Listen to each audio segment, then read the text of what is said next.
let's see, Steve, what happened? What has happened in the past 24 hours of Brandonsford time?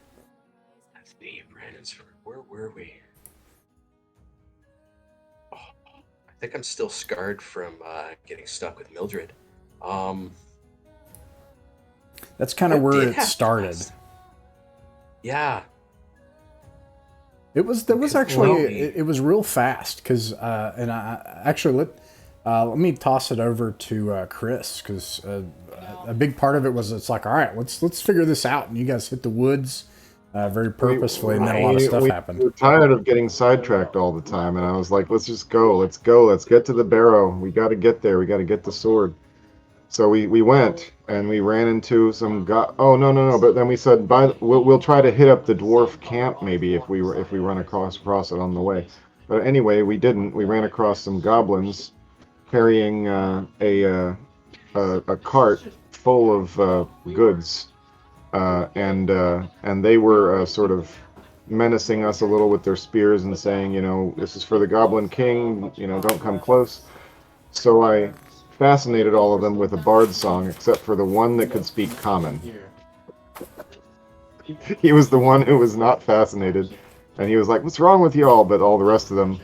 So we put him in a sack, tied him up, and put him on the cart. And with the rest of them, although I think we retconned this a bit, we moved him a little bit down the track, and then decided to leave him in the woods rather than take him all the way back to Brandonsford and have to deal with him there. And the cart happened to have been full of a whole bunch of dwarven goods. It's not clear to us whether the goblins killed the dwarves or whether they came upon the dwarven camp already with no dwarves or dead dwarves in it, but they had a bunch of metal, a bunch of other good stuff, and we took that back and gave it to Brandonsford. And they love us now, I think. They really like us a lot there.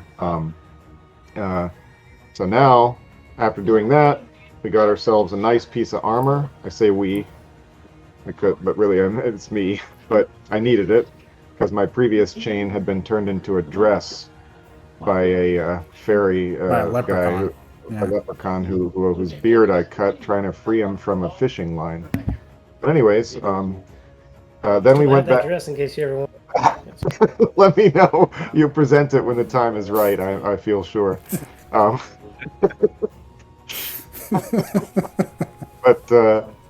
but keepsake certainly. Maybe I'll frame it, have it bronzed. But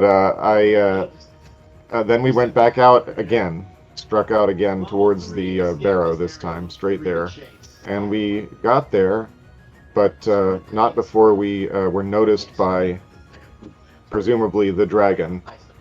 Couldn't have really done anything else, I guess. And it came crashing through the woods towards us, and we ran and made it into the entrance of the barrow right before the session ended. I believe that's just about where we did. We start exploring. I actually can't remember. Did we explore a few rooms of it? Yeah. We did. Yeah, We we got to explored the a bit. second level. That's right. Yeah, that's right. No, we came across some goblins in there too, doing some things, and but then we came across a couple of monsters. One of whom we kind of tucked back into his little hole, um, and Bad. yeah. But my memory's slipping a bit as to how the rest of it went after that. Well, after that, we went down a level. There was a hallway with some murals and stuff. And was there a fountain in the center of the room or something like that? Where we left? So there was a one Yeah. room had a mossy statue on the first floor. To the west had kind of a statue with some stuff on it. They were like, "Don't touch that. We're gonna walk away." And we went back down to the lower level. There's that hallway that we never went to the end of with the mural, and then just south of that hall there was a room with, I want to say, a fountain or something in the center of it. And then to the west of that room was like some sort of kind of fayish shrine or statue or something. Yeah, I think there was a secret tunnel that we discovered as well. That was the last thing I Went- think that we Went discovered. south, yeah. South on kind of the southeastern side of the wall. Yeah, it was the decision that's like, okay, do we explore the secret, thing we found, or do we continue down the main route that's really dark, cloudy, and has goblin viscera all over? It was a Well, hard There choice. may what happened to been the some- goblins? Did we get in a fight? No, we just kind of fled. found them like that. Okay, they're still with us, or did they run? I can't remember. They got We held back spooked because some dead goblins we found, right? That spooked them, Mhm.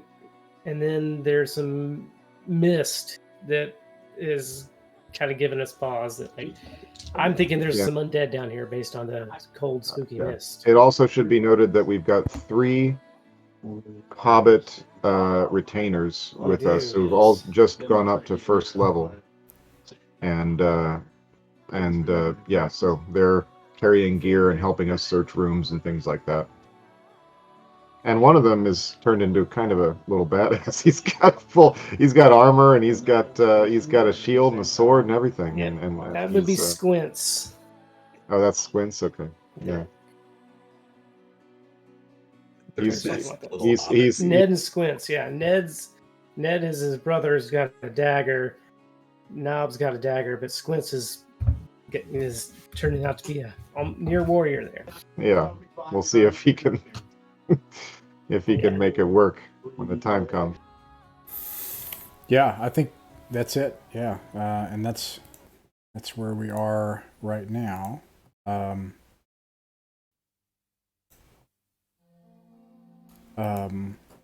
You have descended down below, escaping the dragon which chased you inside of the Barrow Mounds.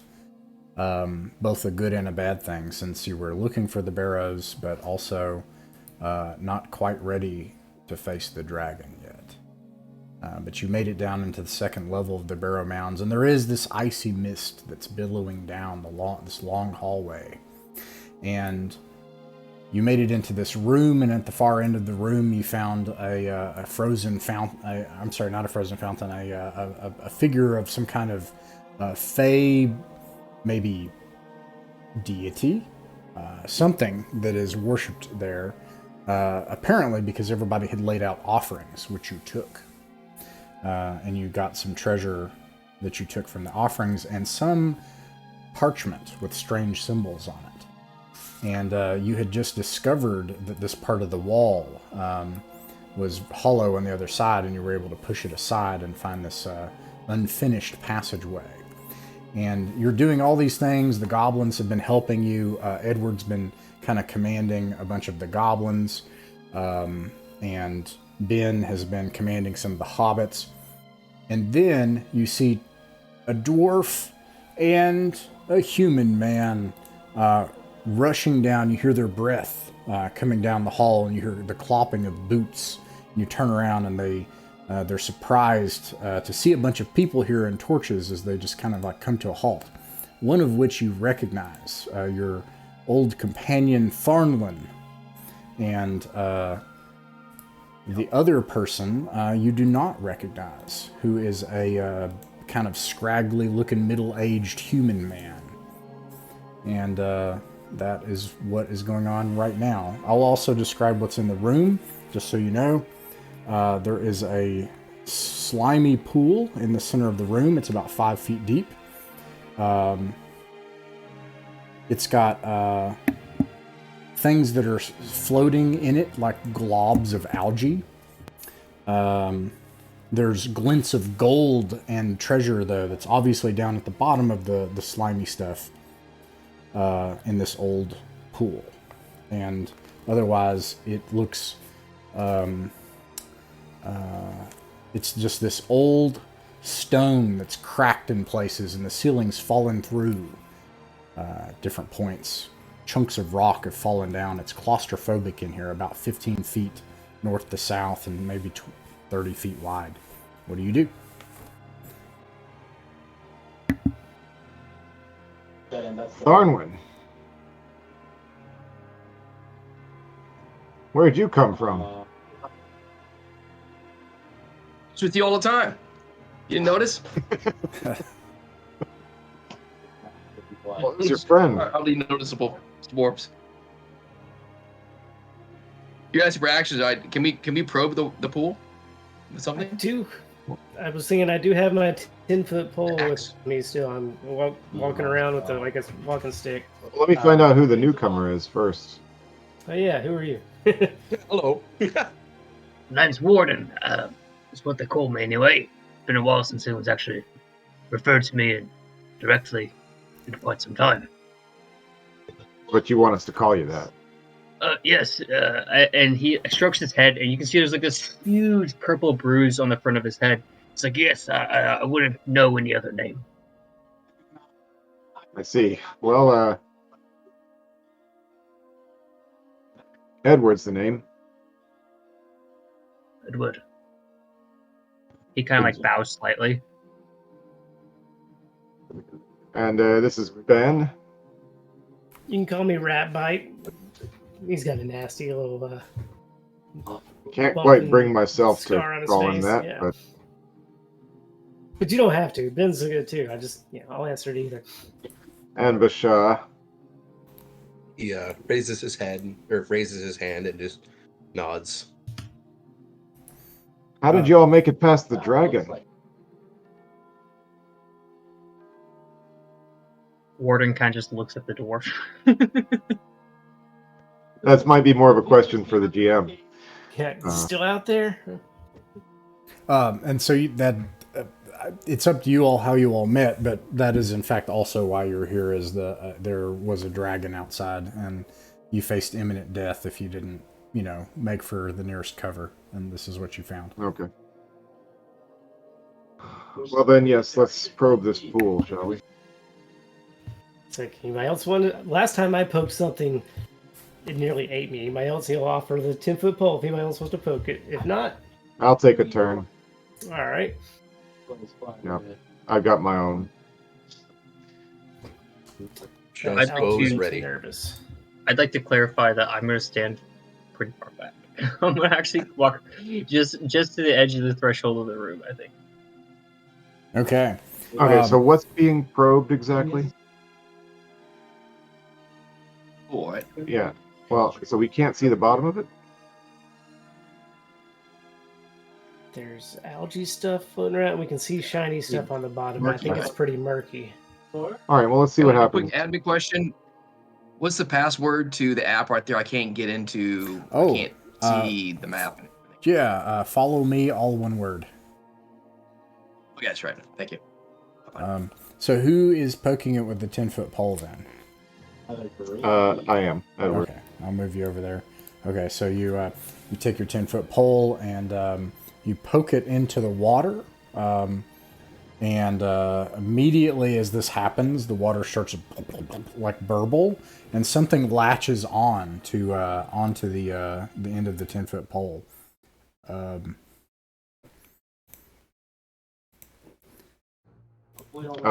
Is it like pulling at it and stuff, or? Yeah, and it basically slithers up and grabs hold of the pole, and you have this thing stuck to the end of it, this glob of stuff at the end of the pole. Okay. Kill it! I mean, is it like, what are we talking about? Is like moving pseudopods, or? There's a snotty, viscous, slimy mass that's wound its way around the end of your 10-foot pole, and there is almost like a kind of a tendril coming out of the mass. It's just looped around the pole, and then it's stuck and it's coalesced together into a snotty blob. Inside. Kill it! Set it on fire or something. Got Here comes an arrow. Okay, so Shot tries to shoot it. okay, so we're gonna try to fight. Okay, let's see. Is anybody doing any spells or running away, or any other stunts or plans or tricks? I would just like to draw my shield in one hand and put my mirror in my other hand. Okay. What are you going to do with your Can I mirror? get to the inner side of the pool? Oh, sorry. That's okay. I just want to watch this hallway behind me, because though my character might know his way in here, I don't know what's back there, and I want to make sure that nothing sneaks up on us while we're entertaining whatever this thing is. Great. Okay. And then what did you say, Thornlin? Yeah, I was wondering if I can run around to the other side of the pool, right, from the rest of the party to get on either side of this? Yeah, while that was happening, I'll say that you could do Yep. that. And then Right. Edward, roll a d6 for initiative then. 5. Why did mine not roll? There we go. 5. I got a 3. You all are able to act first. My plan is to keep a hold, because it seems to be that this pole, how far up on the pole is it? Just about 3 or 4 feet. It's at the end of the pole. Okay, then I'm going to keep a hold of this pole while it's latched onto it, and maybe that's distracting it or something like that, and y'all can get it from behind. So until it starts to get past, let's say, 6 feet, at that point I'll drop the pole. Yeah, okay, you're going to try to kind of keep it at a distance and keep it on the pole, right? Yeah. And it's trying to, meanwhile, it's trying to get closer to you and you're trying to hold it back. So it's going to spend its turn trying to do that. It will probably have gotten to you by the next turn, for what you're saying. Okay, well, then I'll drop a thing at the beginning of my next turn. Is anyone doing a missile attack?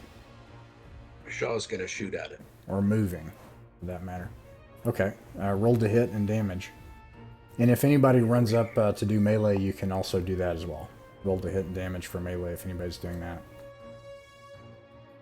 Miss, of course. Did it roll? Is that me? Oh, that was me. Okay, I rolled seems I rolled a 1. A 1. Okay. Anybody else doing melee attacks? No?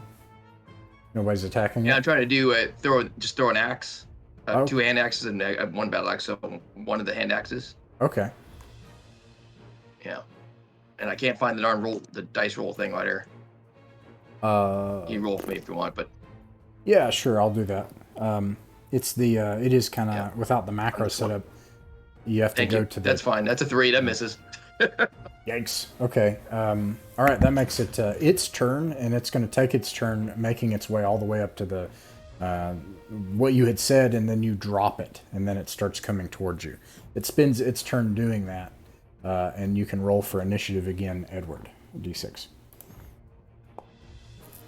6. 6. You are also able to act first this time. What is the plan? What's the... I will actually roll for this. Okay, got it. Plan, stunts. Plan is to hijinks. draw my sword and... You're gonna fight it. Yeah, yeah. Tharnlin and Bashaw also. Bashaw, you're shooting it. Yeah, I rolled a 1, unless it's a new round. Can I? I was ask gonna one? say for you, Warden, you gain the benefits of being alert, so you can also do other actions as well. Okay, I'll go ahead and swap out. If I can tell there's nothing coming up this hallway, I'm gonna go ahead and swap out for my bow and knock an arrow too. Okay. In that case, anyone moving? No, other than okay.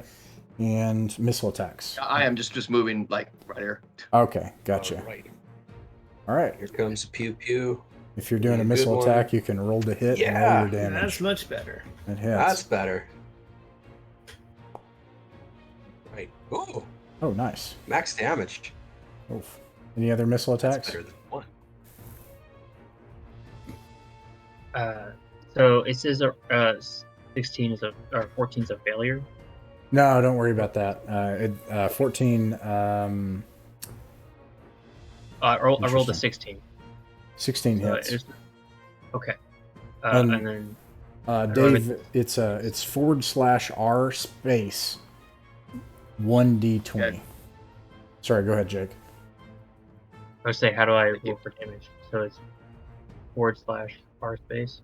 /R space 1d8 or whatever it is for your spear Yes. or whatever you're using. D8 for D6 for short bow. That's mine. Nat 20. Ooh, Ooh. that's All me. right. Okay, so And Oh, well, all told, what happens is this thing starts to slurp its way up the 10-foot pole. He holds it back, and he's like, fire on this thing. And then meanwhile, the hobbits and the goblins are just like, ah, and they're just completely caught off guard and surprised. And then you all just turn around and you just start unleashing arrows into this thing, and icy mist and dust erupts, and you hear a squealing noise as arrows and axes and everything flies into the end of this pool. And you can see old chunks of dirt and ice fly up into the air. And after the squealing is done, this thing is globs that just they're shivering there in place, but it's no longer coalesced and no longer a threat. I knew you guys had it under control. Good job. Yes. What of my hole? Is it intact? Oh, that's a good question. I don't think so. Let's see. It says flash, armor. Let me make sure. If there's a bit of that left, if you poke it one more time and nothing attacks, that means all the delightful swag at the bottom is ours. Yeah, I'm gonna take this literally and say no. Your 10-foot pole is fine, although it is got this like sticky. It's like tar, and oil stuck together at the end of this thing. It's probably permanently stained. I bet. I wonder what happened if you set it on fire. Ooh, How long would it burn? I don't know. A 10-foot torch, baby. For a while. Stick that in a room, right? Yeah. Just carry it over my shoulder. Watch out behind. Backblast area clear. And there are shiny things that are now cleared of those coalesced globules of stuff that have just been ruined by your all's barrage. You can see down in the bottom of the pool that there are there is a silver dagger, 156 gold pieces, and a human skeleton that's mostly devoured, and most of its bones have been like you can see jagged parts of its bones where the skeleton was mostly devoured by this snot monster. But you can see that although part of its jaw has also been devoured and fallen off, another part of its jaw is exposed, and there's golden teeth. Worth at least 20 gold pieces. Can't let those go to waste. No, sir. That skull off and pry some teeth out. How many gold pieces did you say there was? 156 gold pieces. Oh, 156. Okay, perfect. Right. Or you're the treasurer, aren't you? I'm gonna do some back pay for you because I've been missing your XP for that. Let me make a note. How many golden teeth can we get out of this thing? 20 gold pieces worth. It's probably about 3 big golden teeth. I will have done that before. And this room is also, I forgot to mention that it's lit, and there's shadows dancing all along the walls, and it's mostly just lit in the center of the room by a large number of candles when you come in here. No one has any torches lit currently.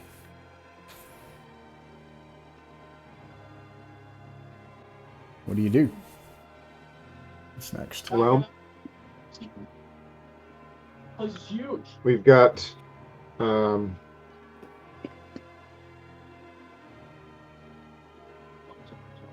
the what is that room over there to the left? That's the shrine room. Mm-hmm. This room right here, you looked in there. Yeah. That had the Fey Huntsman kind of Right. Okay, and then that's a passageway that just goes off to the left over there. Right. Or correct. Yes. And do we know what's down? Do we know what's down the hallway? No. Not really sure. And we also, and then there's the secret entrance or something. The secret path. So you say there's something lit in this room, or there's not something lit in this room? Yeah, there's a bunch of candles. I maybe gave you a torch. I don't know. I mean, I own torches. I just if there was a resource here, I'm going to grab it. If there's a candle here, I'd like to pick one up. There's like 12 of them, I think. Yeah. It's all those little dots that are around the pool. Okay, well, I'd like to pick up a candle. And using my mirror, I'd like to check around here and see if there's anything that was called by the squeal of this ooze. I'll put out the candles. I have that you have a torch lit currently. Let's see. So when you poke around the corner, you can see one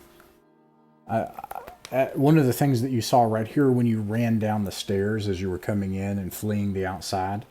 This is the second floor, by the way. You ran into the darkness and you lit a torch as you went. You took a corner and went down these stairs. One of the first things that you saw, other than the light around the corner, were the bodies of 3 dead goblins. It looks like they were running towards the stairs when they died. And you can feel a grave chill in the air. Cold, wet air. It sticks to your skin like a cold sweat. And there's a thick mist. Seems to even seep through the cracks in the walls and fall from the ceiling in long gaseous streams. And there's wall carvings that go all the way down the corridor of these stylized, like swirling patterns that come together to depict animals pursued by hunters in a forest. And you hear scratching and skittering sounds further down the corridor. Can I tell, just by looking at the bodies, how these goblins died? It looks like something fairly recently slashed them with a slashing weapon to their backs as they ran. Are there any openings in the ceiling or walls where a blade would extrude from? You look around into the ceiling and around on the walls, and it looks, at least in this corridor, mostly intact, at least as far as your torchlight will go. You don't see anything where any kind of blade or anything would come out. I'll just report back what I see to everyone else. Then you got to have dead ones in the hallway. As anyone else noticed that the air, it's very unsettling. Yeah, they met an ill fate. What's Tharnlin doing?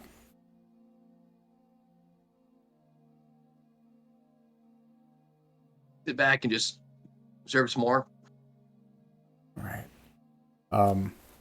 Nob comes back from the fairy fountain. This all happens within a matter of seconds. And he looks over and he's like, ew. Gross. I wouldn't want to touch that. And then one of the goblins comes over and absolutely touches it. Did it for us. Well, let's look and see what's in this passageway, and I'll light a torch. Okay, I'll give you a torch as well. Looks like I already had a torch on you, so you should be good to go. Where is Warden? Let's see. Yep, okay, I already had you good to go too. Okay, this goblin that touched that now has his hand tucked under his arm, like, and looks around nervously at everybody as if he stole something. And then the goblins, the hobbits, they form up here, and you look down this corridor. You can see on the opposite end, in the dark, this is an earthen, unfinished corridor. You're unsure of its purpose in the past, but you can see where the wall is thin on the opposite side, and you could probably tear it down just as well.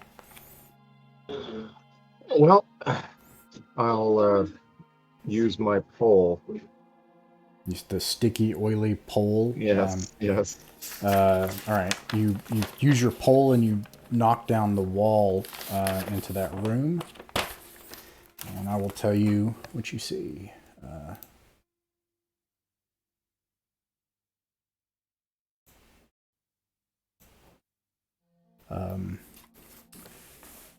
Let's see here.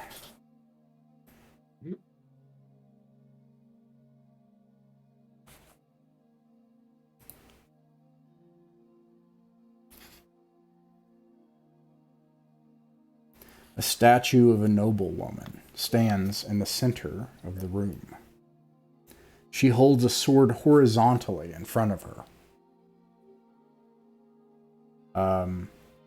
Her proud eyes looking down in front of her. She's facing to the west.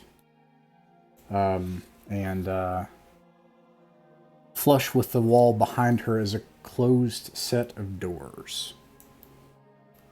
And actually, for some reason, let me fix that.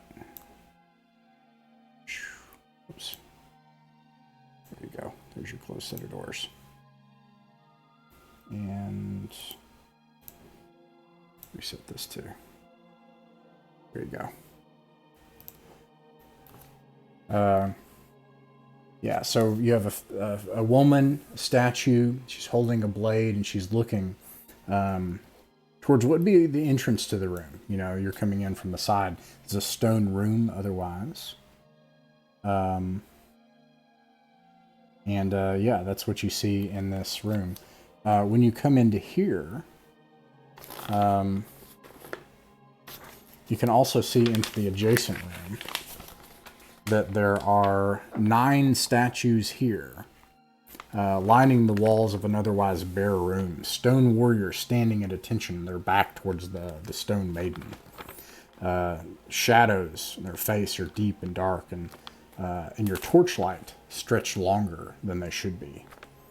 And as you come into the room, you hear a female voice in each of your heads. And it says, "What is the making of a true knight?"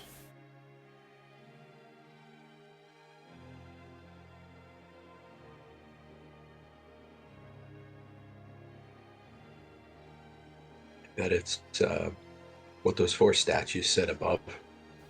Yeah. Valor, piety, wisdom, and duty. You say that out loud? Yeah. Yeah, I will. As soon as you say that out loud, the 2 double stone doors open into a large crypt with a stone sarcophagi and the body of a knight set in stone. Looks like Tharnlin and Edward are headed in there. This room is dominated by a wooden dragon-headed ship that serves as a sarcophagi. Inside the ship is a stone sarcophagus with a statue on its lid of a knight, lying peacefully as if asleep, clutching a long sword. Various treasures have been meticulously placed around the sarcophagus.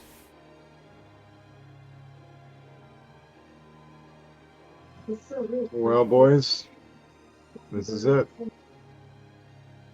Yep. So, Let's have a look at the sarcophagus. All right, around Let's, it. Oh, sorry. Go ahead. Yeah. I wonder if I have. Doesn't look like I put it. That's a shame. It's really pretty art. Oh well. Do you see? Does it have an edge where you can open up the sarcophagus easily? The edge of the to it. So when you take a look around the sarcophagus, you can see in a very, very old version of your own language, Edward, the word Brandon is engraved on the side. It does look like you could remove the lid, and around it, people have placed 5 brass urns, a kite shield emblazoned with a golden dragon, and a jeweled chalice.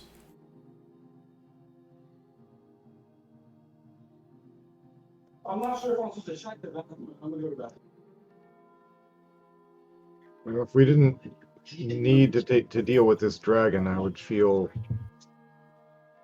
unsure about disturbing this night's rest. Nonetheless, That's why we're here.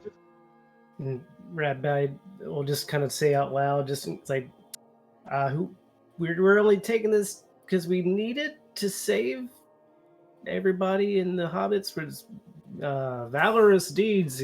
Lady, whoever was talking in my head. At this, I'll It bring is the true. hobbits up, in fact. And I've lost my goblins. I don't know where they are. Oh, wait. Well, they ran away. Oh, yeah, that's right. You only have the one goblin left that It's you just grabbed. the one. Yeah. Yeah, and he's holding his arm. He goes in the corner with his arm, and he's like looking back, like like that. And he's over in the corner. And Knob comes up, and he's like, I can't believe it. This is it. This is the tomb of Sir Brandon. And then he like gets on a knee and he bows like solemnly, because that's what big people do, of course. And yeah, the other two hobbits just stand in the shadows in the back. Bashar has his arrow knocked, and he's kind of keeping an eye on that goblin. But then he kind of looks at everybody and half jokingly, half seriously asks, "Have you never robbed a tomb before?"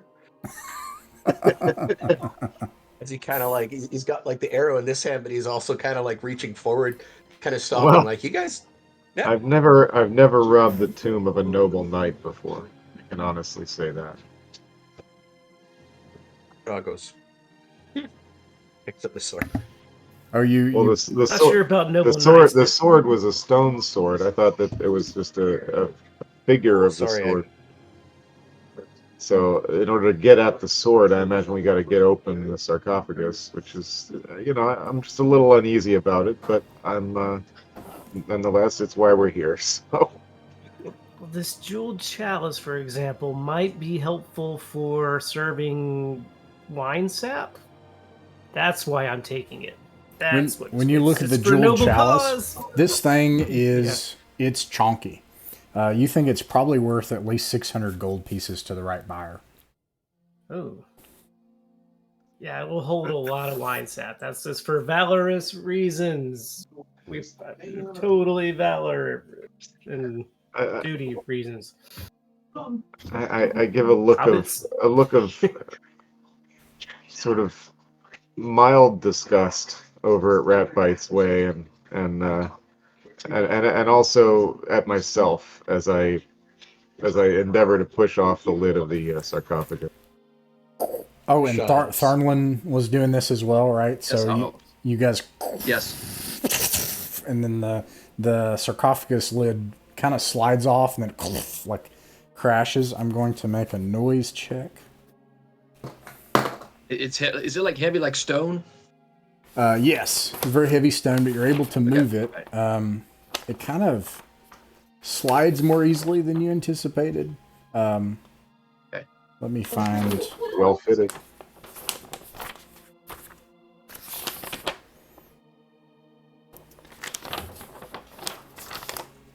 As we all gaze down at the glory within, Bashar just kind of mumbles, "I think something horrible is happening with the goblin."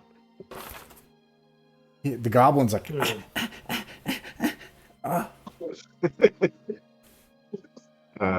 And So I got. Oh, go ahead.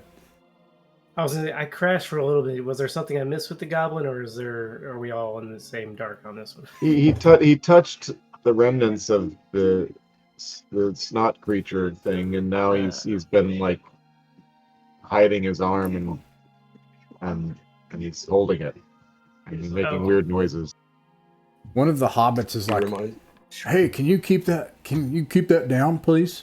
And to the goblin, and then but the stone sarcophagus made a ton of noise, and then you can hear something approaching, making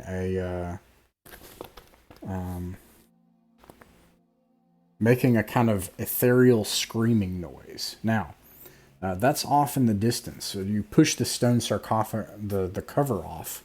You can see the long dead body of the knight Sir Brandon, the hero of Brandonsford, who it was said once ended the worm long ago. And the skeleton is browned, but he's still dressed in plate armor, which is still immaculate.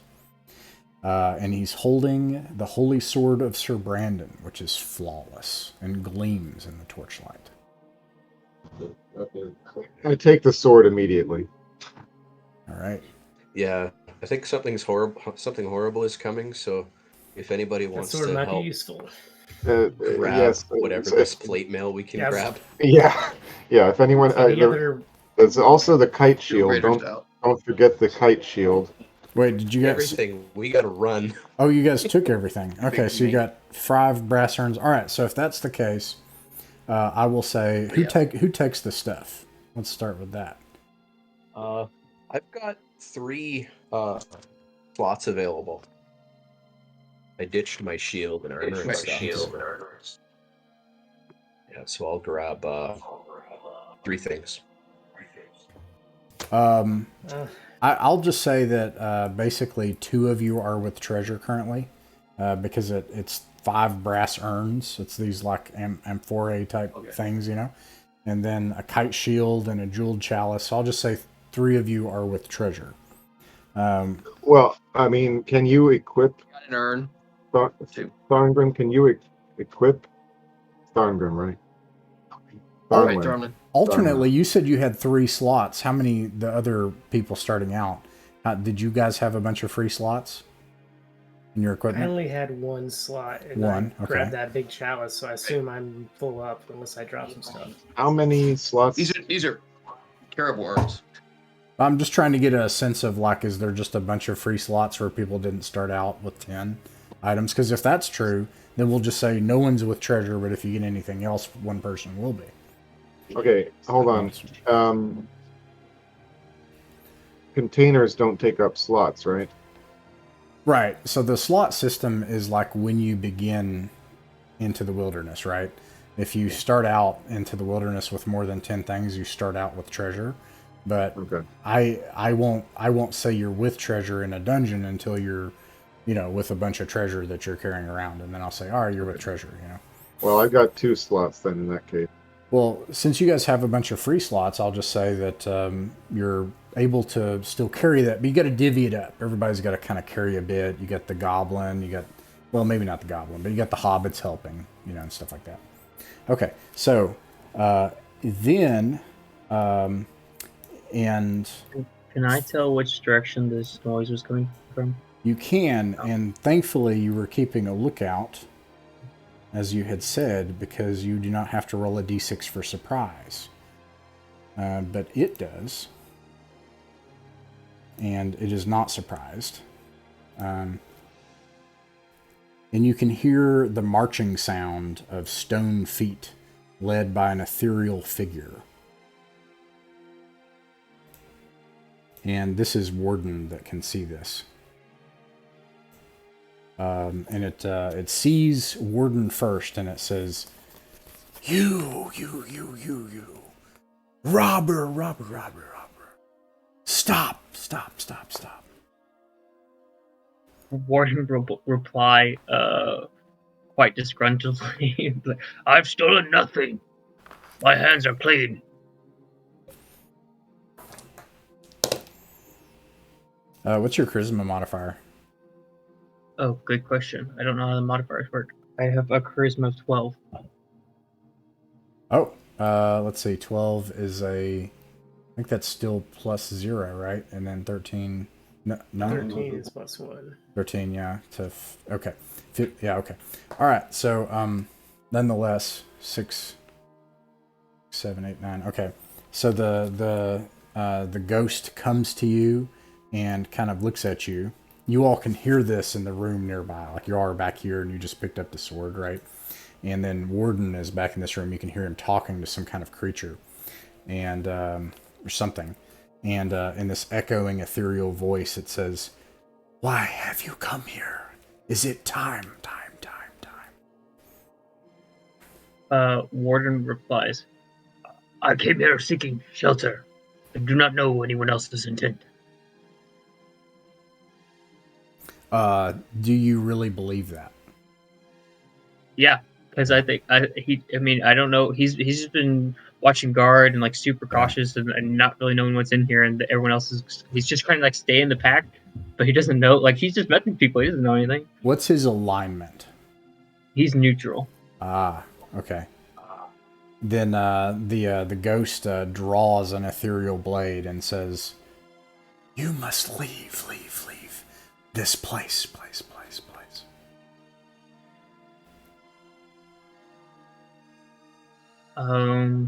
Okay. Can we start shuffling out? Can we start shuffling out while he's engaged in conversation? I have my torch in one hand and the mirror in the other. I just want to take like a half step back as if I'm leaving, while also trying to signal to the others, like show the reflection of this creature to them down the hall. Yeah. So by him doing that, you show a mirror, and you can't make out the shape in the mirror, but you can tell there's these lights that he's reflecting, and you can tell there's something there, some kind of spirit, and there's this chill vapor that's erupting around Warden. And if you walk out with that treasure, you'll face whatever that is. Warden will kind of look down towards them and look back at this entity, and he'll say, maybe you could escort me out then. I seem to have lost my way. He takes his ethereal blade and he bows and he says, of course. And he actually, in gentlemanly fashion, leads you out of the tomb. Warden takes like one last look over his shoulder, gives like half a shrug and keeps continuing. Everybody looking up from the tomb room like, oh. Everybody's like got stuff like. Here we go. Yeah, right. Yeah, so let's see. This will be. Let me actually do the measurement too here. I'll say it's another turn. These distances aren't correct. Let me get everybody and kind of. Let me get everybody and copy paste everybody together, because I don't know. And I'm just going to go back to the outside. Is the intention to just try to get past the ghost? Is that the goal? Well, yeah. I mean, the goal. I know that's the goal for me. I thought was to have the ghost. Like my goal is to distract the ghost at least long enough for everyone else to escape. Yeah. Okay. If that's and since I've truly done nothing wrong, hopefully the ghost can see that and not just murder me viciously. Right. So yeah. If we follow behind at a distance, he'll lead him to the front. We can hide around one of the corners, and then when he goes back in, we can just get out of here and just really hope that dragon's gone. Yeah, and hope the dragon has gotten bored. Well, a couple of things. Let me see here. Warden's plan works, and he's able to distract the ghost and kind of act like you're kind of lost. You go off into an alcove, everybody just Scooby-Doo's past with a bunch of stuff, and then like Warden, you're like, okay, all right, thanks, and like you are able to go out after them. But then a couple of things happen when you make it outside. Oh my gosh. Okay. He said with great excitement and joy. Well, let me start with this. Yes, sounds like the dragon's still there. It sounds like the dragon's still there. And he's got backup. So it's gonna be uphill. Well, he said, "Oh my gosh." Well, He's maybe the question is: it time meant is the dragon back? Is it time to go out again and help Sir Brandon defeat the dragon once more with all my stone warriors and my ghostly power? That would be good. Let's do that. Let's do that. Okay, a couple of things happen. But before they do, I do want to know: do you do see a dragon? Is that your intention? Is to just kind of engage it in combat? No. You're gonna try to run. Okay. Only if the ghost, only if exactly the scenario I just said happens to be the case. It is sadly very much not the case. Okay, well Okay. then. Let's hide from the ghost and wait for the dragon to go away. I'm missing a hobbit. I hope he's okay. Here he is. I'm missing Like a a hobbit. roll I hope he's call. okay. So you see, this is what you see when you kind of come out. You see that there are, I have too many goblins. You see that there are some goblins on the other side of the stream. And they are sitting together. It looks like they were sent here as part of the original group. They have different mix-matched animal features, the little people do, and ill-fitting piecemeal armor that they've obviously found from various different things. And does anyone who's come here speak any strange languages? What's your intelligence? I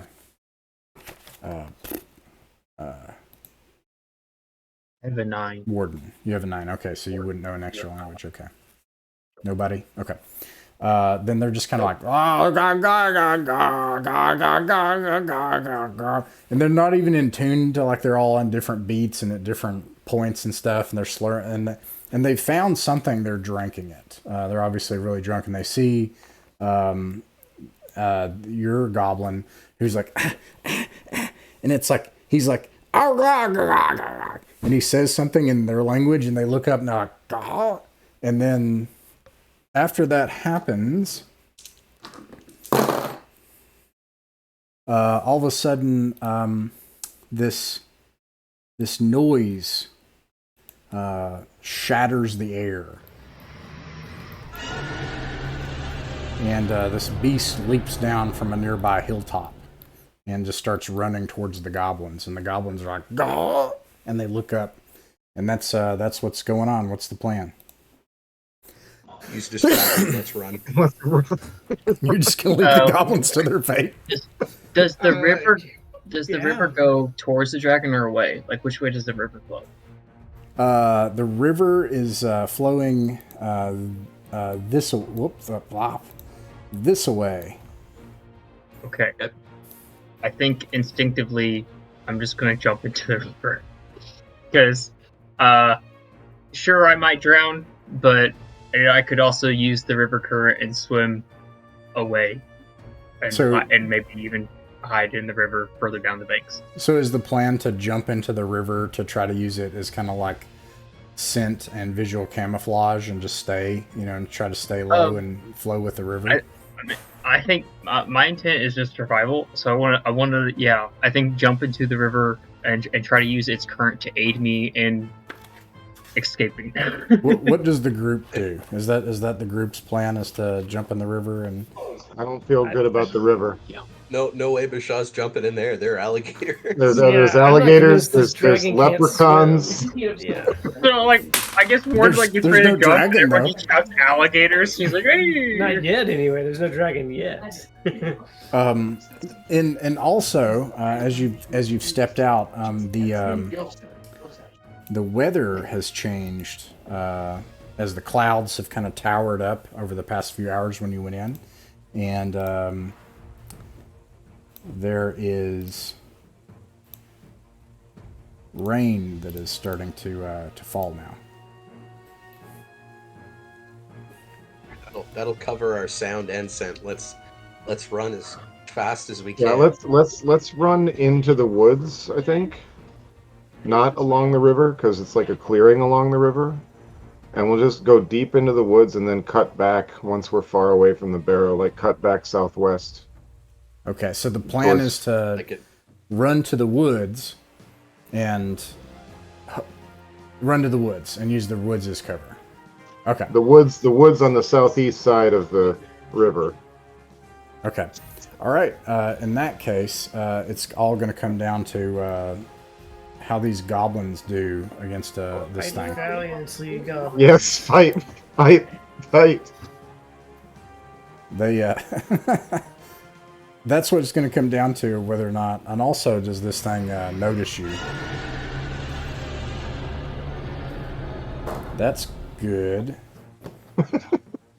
And then... Good for whom? Yeah. Side are you on, man? Steve. How?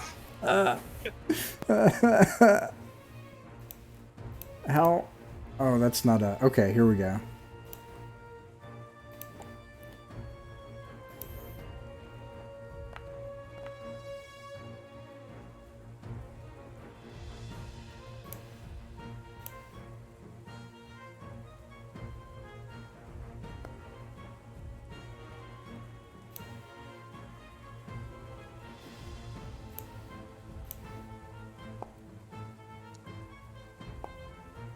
Okay, great news, kind of.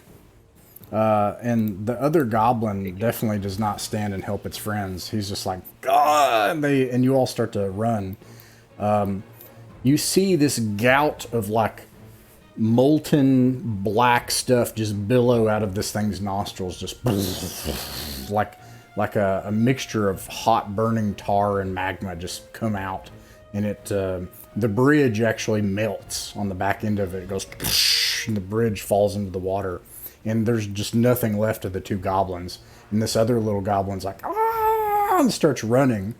This other goblin runs this way, and the dragon happily runs after its snack. And this gives you just enough time to flee into the wilderness.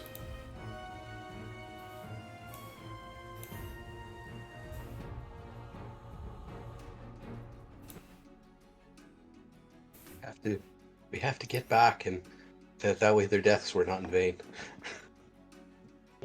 Yes. Let's toss a few coins to our goblin friend and say farewell. I'm an egg. Yeah, there you go. A golden egg. All right. All right. And kind of look at his arm too. Like, Yes. how's he doing? Okay. Do you try to get his arm? He's like, no, gently. no. Okay. And he holds his hand, and he's missing a finger. He's hurt himself. Oh. But, He hurt himself. Edward is just like, oh, okay, whatever.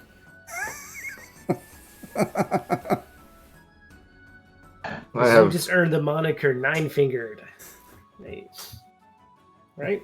Squints is like, that's pretty cool. Yeah, see? Tell that to your Goblin King. Yeah.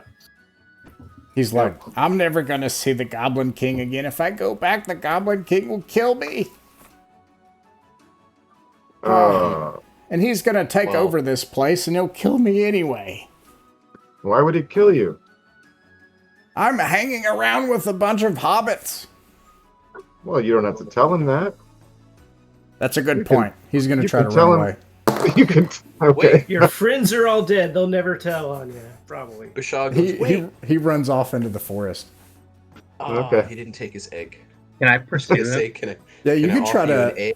What's What's your intention of trying to get the goblin? What's your intention? I mean, I think Warden doesn't really know the situation, but he thinks that this goblin is like in service to them, or whatever. So he's gonna basically just go and try to stop him and restrain him and bring him back. Yeah, that's his intent. Start by just rolling a d20 to get under your dexterity attribute. Oh, you want me to roll under dexterity? My character sheet. And if it's on your character sheet, you just click the dexterity thing, and it should do it for you.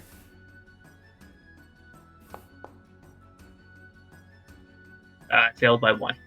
Okay. He just you grab hold of part of him, and he spins around and runs off into the brush. Yeah, I grab him by the ankle, and it's covered in muck and slime, and just slides him into my hand. Yeah. Now you all can pursue him if that's your goal, if that's the group's goal. Shaw shrugs and starts going slow. Wouldn't be the first goblin that got away, right? So. Warden comes back and just tries to wipe his hand off. I tried to help. Okay. Back to Brandonsford. Okay, back to Brandonsford. All right. Are you going to take the wilderness? Do you want to so you got kind of 3 paths. I just want to make sure you go in on the riverside, the wilderness, or out into the woods and down. Of note, you had said, hey, we should go talk to Vivian about something, and I can't remember what it was. Maybe the goose, or it was the goose. Maybe it's multiple things now. I don't even know anymore. But could be. Well, yeah, there's plenty we can talk to her about. Well, okay, let's go do that then. Why not? I mean, did we ever get good instructions on where to find this sap? She's the one who told us about that? That was south. I thought that was like. Can't remember. Was that west of Brandonsford? Or... Yeah, she said it was west of Brandonsford, across on the other side of the river. Yeah. Okay. So, but yeah, I mean, why not? I mean, might as well pay her a visit. Be polite. Okay. Here we go. I will. We'll start traveling and see how it goes. It actually, of note, it is now evening, and the sun has set, and it's just over the horizon. It's twilight. We tried to camp before and a dragon attacked. That's yeah, that was the thing. Yeah. So where are we going now? Well, maybe she can put us up for the night. Yeah, it's worth. Yeah, you have this poor fellow here that's kind of lost. That is worth noting. Yeah. Oh yeah, there's a witch that we met before. She was fairly friendly, and The only problem is we have to move through fairy woods to. yeah, I don't know if we want to go through fairy woods at night. No, just got this sword. Just got this armor. Do you all want to tell him about Brandonsford and what you're here for and what the mark is and all that kind of stuff? Not. Bashak could give his intricate explanation. Oh boy. Yeah, Bashak just kind of looks at you and says, "There's a dragon. We need the sword to kill the dragon. There's a witch who told us where to find the sword to kill the dragon. There's a hobbit village that's threatened by the dragon. We have to kill the dragon." $1 equals. There's also the whole dwarf situation, but maybe that's. Yep. And there's some dwarves that the dragon is stopping trade with, right? And there's also some sap that might help put the dragon to sleep. And then there's the reason that we're supposed to care about the dwarves, if you recall. Which is what happened to the dwarves. Oh, right. Yeah, we're trying to find out what happened to them, yeah. They're good for walls and stuff, right? So, for example, Makes sense, right? people order on And Bashak goes, yes, looks at him. The dwarves are missing. Warden will then look at our dwarven friend here, Arnwin, and ask him if he knows what's happening to dwarves.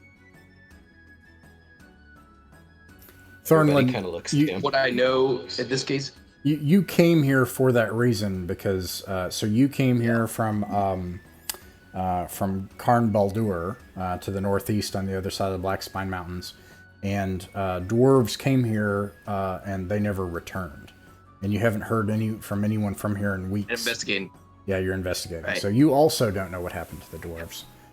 Meta outside of kind of That's what I'm here for. Yeah. to zoom out in case you want to keep playing with us, Jake. Just so you know, these are the last adventurers of Perenval, who are on a mark of adventure, and the Council of Perenval shut it down because humans have taken over the Council of Perenval, and they've thrown all the demi-humans out on their butts because they're tired of the demi-humans always like spending so much money on the army and adventures and all these projects and stuff, and humans are always just never able to get by and whatever, and so the last High Council member was Galby Mudbelt, who you know from long ago, who is now grown up and is the last Mudbelt dwarf that's able to construct magical walls and understands Magitech and is able to construct it. And she was recently thrown in jail just as they entered the Shadow Gate beneath Felsane's tower. And her commission to these adventurers is to please find what happened to her people. Because the council does not know this, but without her and her people, the walls of Perrinval will someday fall. And in Perrinval, there are no dwarves. And nobody has seen any dwarves. But here, you keep running into dwarf things. And you've met one.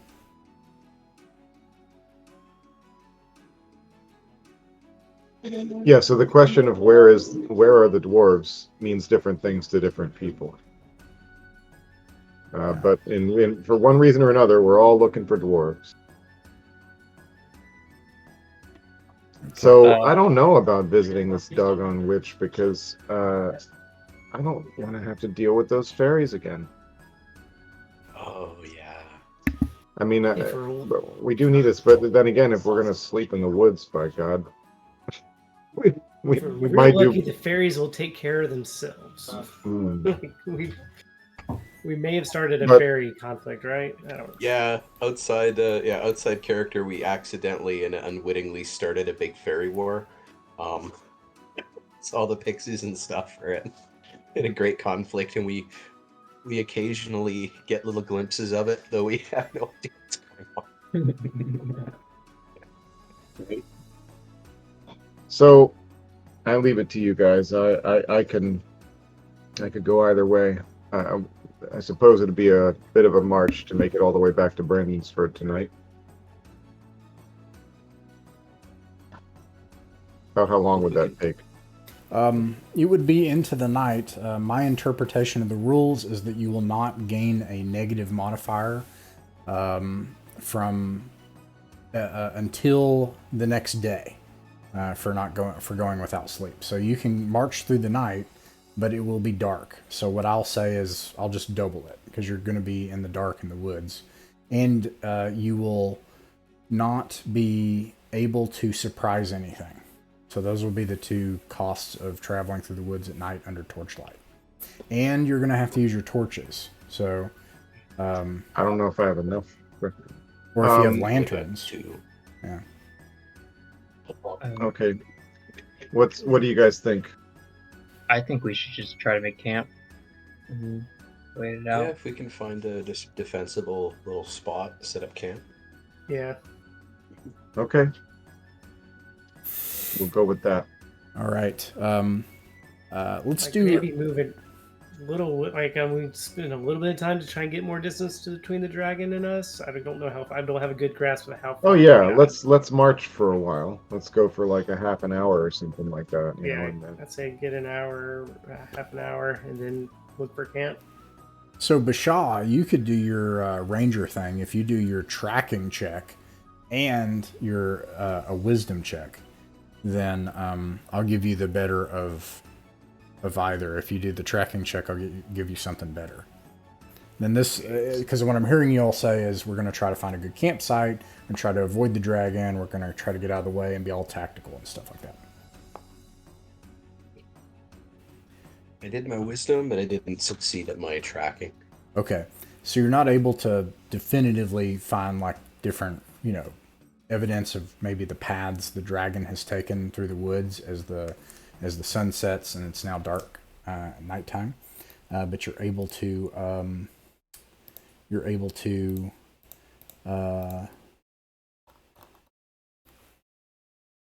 set up a camp.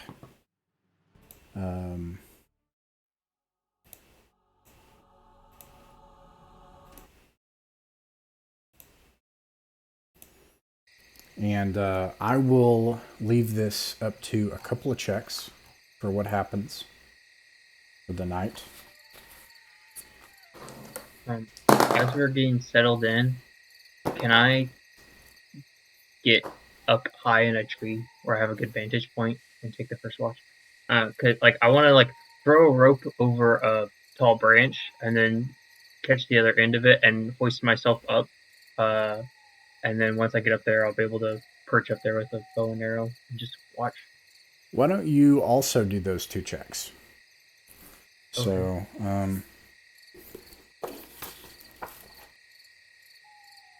I've got You're level 2.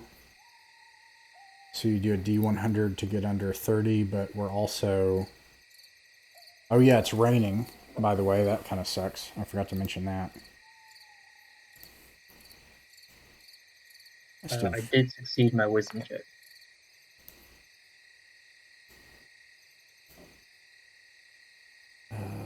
Okay. I failed the tracking check, but I did succeed the wisdom check. Okay. And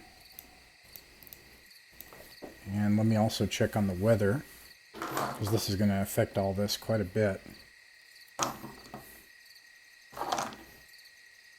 Weird. I'll just roll it here.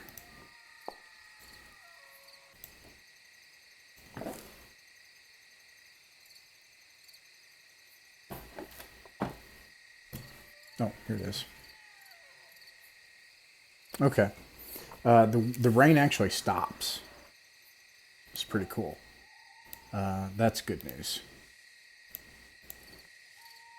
And you're able to climb up into a tree. And basically what I'm going to say is that you're able to have a normal effect of surprise. So it's not that great, but you're, you know, by gaining that advantage on the watch, you're able to roll normally for surprise, as opposed to being surprised. And on that note,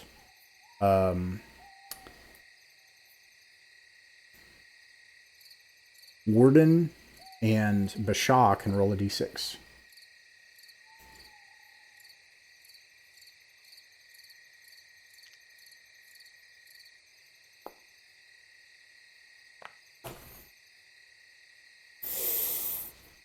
I got a 2.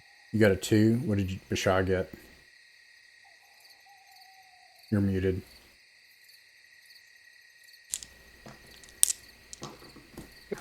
Whose roll? There's one that says test. Hang on, I just need to check something. Okay, so I rolled a 1. Okay. That's strange. I wonder why it says test.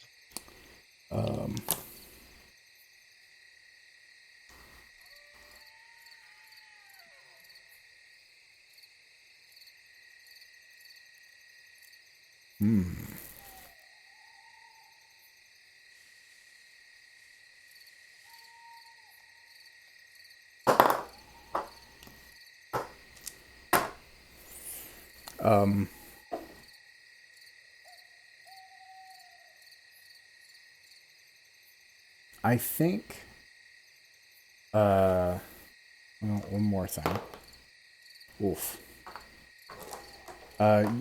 So, you get up into the tree. You don't see anything. Night falls. You hear the sounds of creatures in the woods. It's lush here. So, with the recent rainfall and still the dabbling of dripping water and rain and the sounds in the night, it's hard to try to hear things. But then all of a sudden the night air is shattered with a scream. And you hear something being dragged out into the woods. And that's what everyone in camp wakes up to. Dragged off into the woods. You hear something being dragged. That's what you wake up to. And by something, does it sound like person-sized or like carriage-sized? Person-sized. Yeah. I'm going to run after it with my sword out. Okay. And I not see anything from my vantage. Assuming I'm not dragged off, I'll run after it with my axe. In the darkness, you can't see anything. There's I light up. I guess I need to light a torch. One light. The dwarf can see. I don't know. I've said I have one provision at 60. Oh yeah, that's right. The dwarf can see, and the hobbits can see, but everybody else can't. They can sort of see. Yeah. And I want to hide.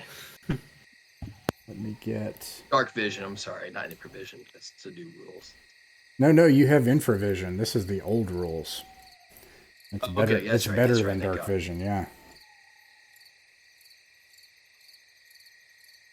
trying to find. Okay, so just moving everybody onto here. But also Edward said he lit a torch anyways. Just going to kind of move everything here and show you what happens.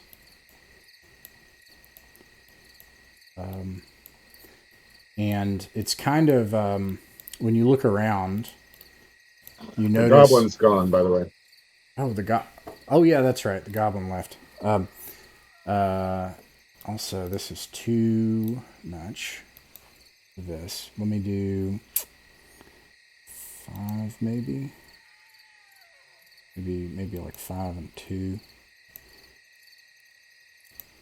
I can't tell who all has a torch, but it's too much light. It's too much.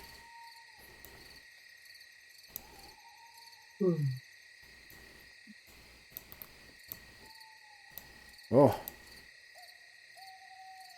Sorry, I gotta set this up because it's gonna be too hard to try to explain this. Yeah, you're up in a tree. Good point. Okay. And then, all right. So you hear screaming coming off in the distance, kind of down away into the murky dark in the forest. And you notice that Squints is gone.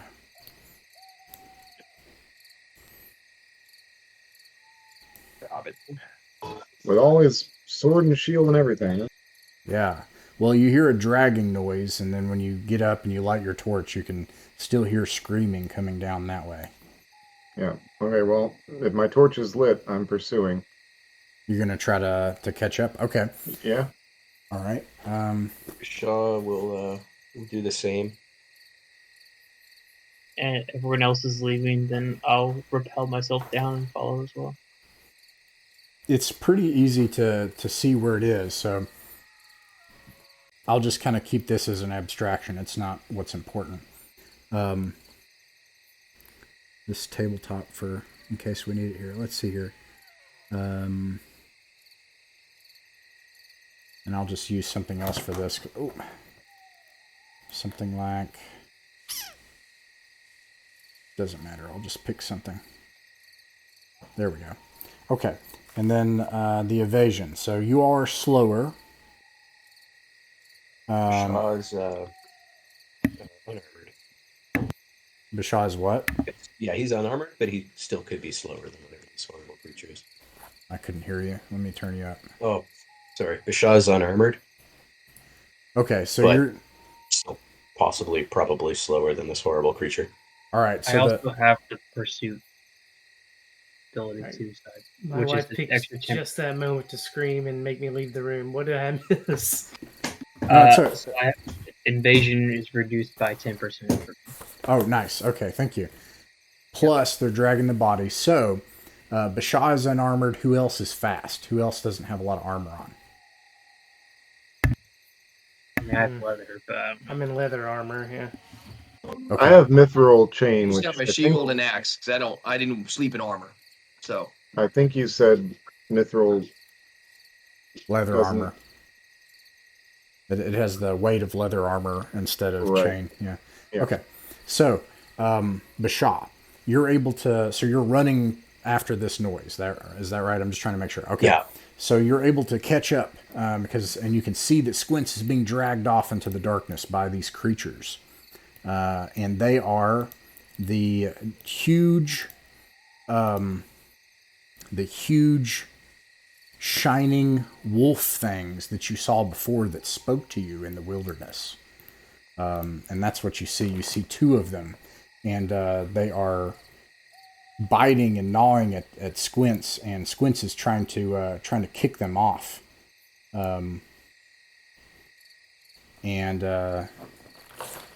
Let's see. You can. Yeah, I guess what is the plan? I'm gonna scurry up a tree, call for the others, and then fire an arrow. Probably they will make it off with Squints if you don't directly intervene soon. Okay, I'll fire an arrow. You're going to try to attack right away? Yeah, there's a 1 in 3 chance, 3 and 6. 1, 2, and a 3, and they don't notice me. Okay. Unfortunately, they do notice you, which is good news and bad news. The good news is they notice you and they leave Squints alone for a second. The bad news is they start to run towards you, realizing the greater threat. So now what the situation is that Bashaw is ahead of everyone else. Squints is behind, still not in bad shape. Everyone else is further behind. Whoever is in lightest armor, if you've been trying to catch up, Tharnlin, Ben, Edward. okay, everybody else has leather armor. And then the hobbits just have little feet, and they're just not warriors, so they're going to be behind. So it's going to take a round for them to get to you. And the hobbits are going to be in the back of the round, so it's going to take 2 combat rounds for the hobbits to get to you. So, you can roll for initiative, Bashaw. It's my D6. There it is. Yes. All right. If you want to try to shoot them, you will have to... well, you won the initiative, so I'll actually back them up. So yeah, you can shoot him. He's gonna actually get up a tree so that he's out of their... can't bite me if I'm in a tree, and still just throw arrows at them, and I can just hope that Squints does the same. Well, I'll yell at him to do the same. Get in a tree. Okay. I'm gonna say that's probably not a guarantee you'd get in a tree. So if you have a class feature related to that, you can use that, but you can also make a wisdom check. Or not wisdom, a dexterity check to try to get up a tree.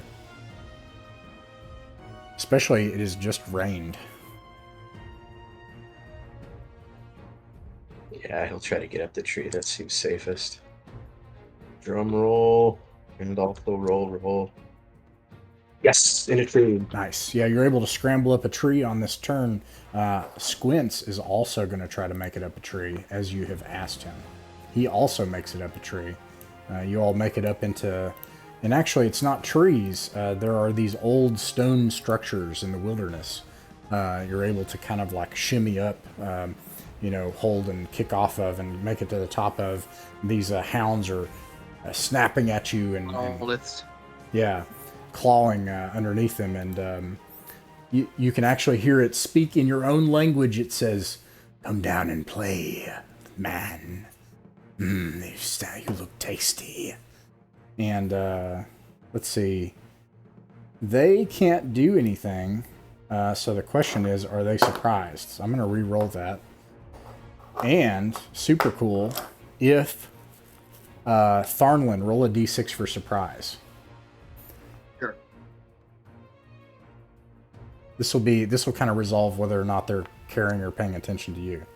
Unfortunately, you also you rolled a 1. So because you're both surprised, they do notice you at the same time when you get within 80 feet, but you're able to catch up. What is your all's intention? I'd like to separate from the group, kind of like a pincer move around, and then I'd like to shout and try to get the wolf's attention. Oh, okay. You do that, and you get the... Well, let me roll a reaction roll. You get the wolves' attention, and they lope after you, seeing a better option. Okay. So. As I see them charging me, I'd like to brace my spear and prepare myself. All right. Yeah, you brace your spear. I'll have to look that up. We haven't gotten to do that one yet. Charge a... it just says does double damage against charging monsters. Okay. Yeah, you know what? Roll to hit. Okay. What is everybody else doing? So it's just Ben 1d20 is kind of... or is it a strength check? It's a d20 with and you'd add your strength modifier, for the to hit check, and then if you hit, you'll do double damage. If they can see where everything is, Ben was going to try and figure out a way to try and separate from the group and try and be sneaky to look for an opportunity to jump in on a backstab if anybody else gets in melee. I think that's perfectly possible given what's happening right now. My intention is to charge the one. Oh, and I had a question. We found a silver dagger. Did by any chance anybody else claim that? We weren't that specific, so I think if you want to say you have claimed it, it would make perfect sense. I was thinking the daggers go. I'm willing to take those. I rolled a 7, so I assume I missed. Yeah.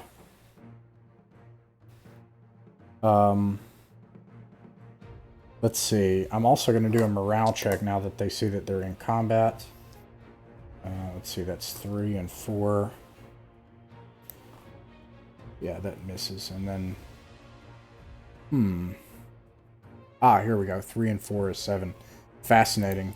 They see that like there's these other people coming up with torches in the dark, and they're running after Warden, and they stop, and one of them says, "We don't have time for this. We need the fox. We have to get the fox." And then they like run off. Do I have any idea what the fox means? Can Bashaw do one last pot shot? I will say that you can do it, but you have to do it at long range, whatever the long range is for your weapon. Okay. It's -1. modifier. Here we go. Ooh. Wow. All right. This would be a 17 with mine. Right, and arrow ouchies, I got a Dark. 6. I had just gotten through looking up the rule for charging into melee, too. You, I was all excited. one of them yelps and falls over, and the other one's like, it says something, and actually, and with that, Edward, you can make a lore check. Yeah, that was going to be what I could ask. I wanted a lore check on what the whole fox thing was, but you're asking me to make a lore check on something else, or... No, yeah, exactly. Okay. Because I think there's a good chance you would have heard of this. Well, once again, I fail. So that lore check has not worked once. I think I must have made like 10 or 12 of those lore checks. Well, yeah, but you know, in this case, actually, I think roll a wisdom too. Typically, depending on what it is, I'm gonna be honest, I think the bard's kind of OP. But if it's a skill thing, like the thieves stuff and clerics understanding religion stuff, I usually offer, and you know, we've talked with Stan about this for Redmark and stuff. Like you can do the attribute check and the skill check, and then if you get the skill check, I'll give you something a lot better. Did you mean to say underpowered? Because I mean, he's got his little music ability, but I think that's wild. I think that's wild. But go ahead. Anyway, oh, it's wild, but you know, it's limited. You know, it's limited. You just work within the limits, and it works great. This lore check, on the other hand, has not been OP. You can make a wisdom. You can make a wisdom. Yeah, I failed the wisdom check. Okay, I rolled that's unfortunate. Yeah. Okay, yeah, you didn't study. You did not study very well. You weren't paying attention at the lore college when this came up. Okay, so anyways, though, one of them is dead, and the other one hisses something to it, looks back nervously, and then runs off into the darkness.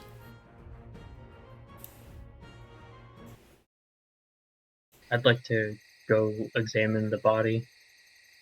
Okay, you... Because I think this is probably the first time I've encountered a talking animal. So I'm probably a little weirded out by it. It looks like a wolf, except much larger, shaggy black fur and glowing eyes, even in death. It basically looks like that nightmare thing from the Neverending Story with glowing eyes, the wolf thing. Sometimes he's afraid that nothing will win. Yeah, that one. And that is all that you see from it, except that it also smells really bad. I was just about to say, wow, Bashaw, it's a nice kill, and then you said, it smells very bad, so you came and harvest the white pelt. Like, what? Bashaw nods. I'll bend down, look at the paws. Do the claws look like harvestable?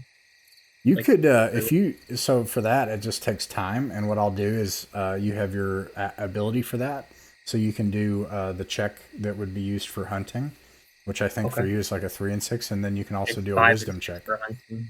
Nice. Surely this pelt must be worth a lot. And what that does is just take time. So it'll be Well, we're camping anyway, right? it's just a matter of like, what is everyone else doing? As far as I was gonna go check on Squints. okay, Squints is he's like, I'm all right. He dragged me, but I'm good. He got a hold of my foot and started dragging me. Do you have any wounds on him? No, he looks like he's okay, just shaky and nervous. Shaw just kind of pats him on the shoulder and goes and checks out the wolf again. I succeeded the hunting check and then failed whatever the wisdom check was for. All right, you're able to kind of suss out that the pelt would be worth the most amount of money to a furrier, and it would probably take you a good couple of hours. It's giant. It would probably yield the worth of probably 3 pelts, and it would also. Oh, go ahead. I was just saying, I would just tell it to Shah and explain to him the situation. If he wants to, I could probably carry the body for him if he wanted to do that later. Because I think Warren is just impressed by the kill. Sure, yeah. No, that's a good idea. Carry it back and then clean it. Whoever carries it is now with treasure. Yeah. Okay, I'll mark that. Also, can I rip a small piece of my sleeve off and make a little bandana and wrap around its head and cover its eyes? Because that's really creepy. So I just cover the glowing eyes. Yeah, you do that. And sure hate that. Yeah. No, thank you. They don't glow enough to see by there, right? It's not like a little flashlight. Yeah, are they powerful enough to harvest and have candle 5 feet of dim light or something? That'd be pretty cool. Oh, the glowing eyes. Mm-hmm.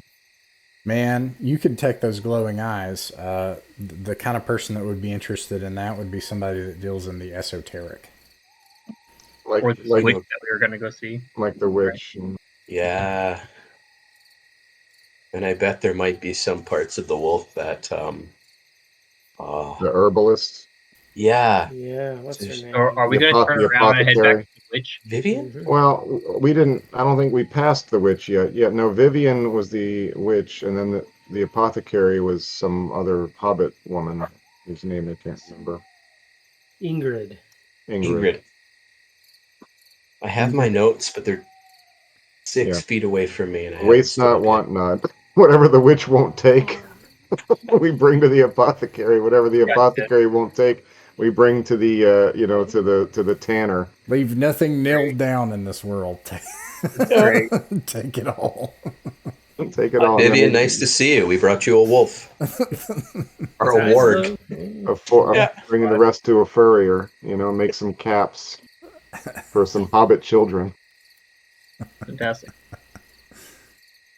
Okay. Let's see. The good news is that the rest of the night passes without much concern, and the sun rises on the next day, and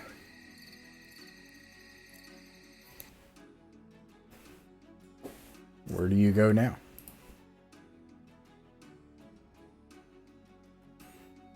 Follow the river, but not within the riverside.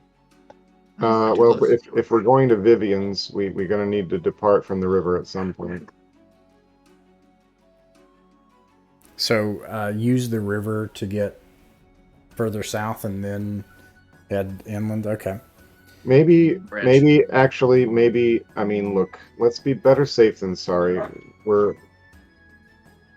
We've had a rough time. These hobbits, I'm sure they're eager to get home. Let's go back to Brandonsford first, and then strike out to Vivian's and the sap trees later. Also, everyone should consume a ration.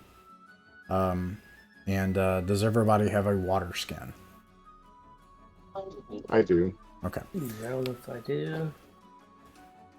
I do. You don't have to consume it just to check you should have a water skin. You're able to find fresh water, however. Okay, so is the plan how do you get back to Brandonsford if that's the plan?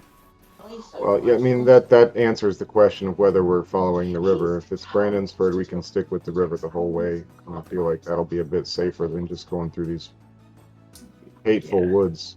Do you go straight back to the river and then down, or do you kind of like deadhead back across the woods? We just woke up. We can afford. Well, if we go straight back to the river, we risk the dragon again. So maybe we. Yeah, so it goes southwest to get to the river. Right.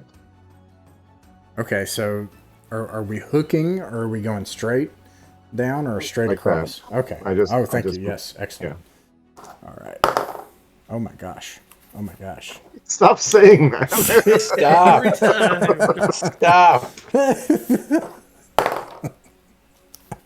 The GM is OP, man. You see, actually, it's a bunch of stuff. Let me fix this first.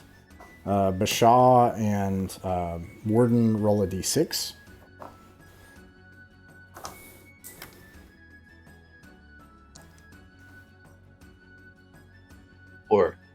Four.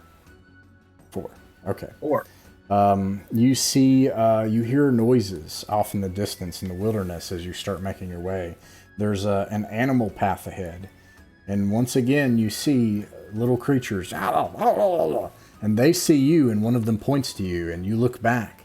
And these creatures are dragging a wheelbarrow full of stuff through the woods. There are 4 of them. Robbing goblins never gets old, does it? I draw my spear and I shout, "Halt!" You're going to have to abscond with your goods, friends. In the name of the Goblin King, give us your stuff. Let's see. Oh, that would have been a great ploy. Just like, hey, Goblin King sent us to come and follow us, and we just lead them back to Brandsford anyway. Make them carry the stuff they're already stealing. They bravely make their stand. Oh no, that's not supposed to happen. Yeah, and they're gonna actually try to fight. Wow. I don't get it, guys. We said go. They probably don't even understand a word we're saying. And Ben, you can roll a d6 for initiative.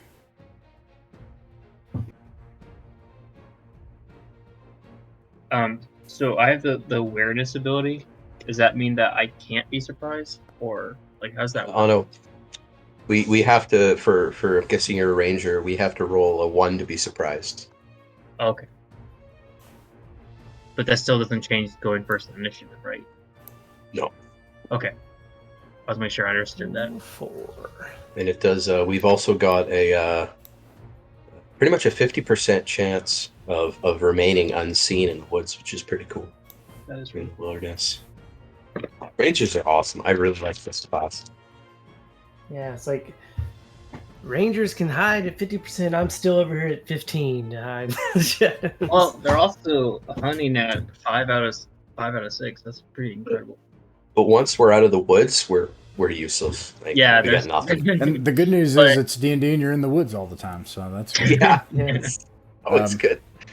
You get to a Ben, dungeon. what did you it's get like, for initiative? Sci-fi movie. I got a 4. 4. All right, you're all able to act first. What's the any retreats, spells, stunts, schemes, shenanigans, or plans? Shaw's going up a tree and is just going to shoot down and rain sadness upon the goblins. Okay, you can make just a simple dexterity check, and there won't be any bad consequences if you can't get up a slippery tree. And then what's the plan for the group? What's everybody else doing? I'm gonna Fighting. roll I can't tell. Charge into melee. Charge into melee. What about? That likes me. What'd you say, Dave? No, just melee for me right there with battle axe. That's it. All right, so people are charging into melee, and then Not going up a tree. Warden. What'd you say that you were doing? I was gonna follow Bashaw up a tree. Up a tree as well, and then Ben. Yeah. I was gonna let's see. I guess I will get close enough to throw a hand axe and then let my melee friends charge in. Okay. Jake, you can roll a dexterity check. What did you get for your check, Steve? I got a 7. 7. Okay, so you're not a... Oh, yeah, you are able to make it. And what did you get, Jake? 10. 10. Okay, so you're all able to make it up a tree and... make it up into a tree to kind of like shoot. And everybody can roll their d20s and roll for damage. All I need you to do is... And then I'll also do it for the hobbits. Everybody bravely charges against the goblins. Let's see. Or goblins. I don't know if I did Oh, that right. You say poor goblin, but the Goblin King hasn't shown up yet. Yeah. That's fair, but... Just realized that throwing a hand axe is probably strength, not dexterity, right? So it's... What's the? I think it is Dex. It's a D8 for this thing. What? This sword, by the way. I guess I don't know anything about it. Are you trying to... But you're going to try to use it. Yes, I'm about to use it. Interesting. I think it's worth taking a moment to look at that then. All right. I kind of feel like if you're willing to try the magic item, you ought to get it. You know what I mean? Yeah, I was looking it up, like, how do you identify magic items? This is a while back, and they said, well, you can bring it to somebody who might know and try to figure out a way, or you have to use a scientific method. Yep. You Wanna look know at what the that potion blade. does?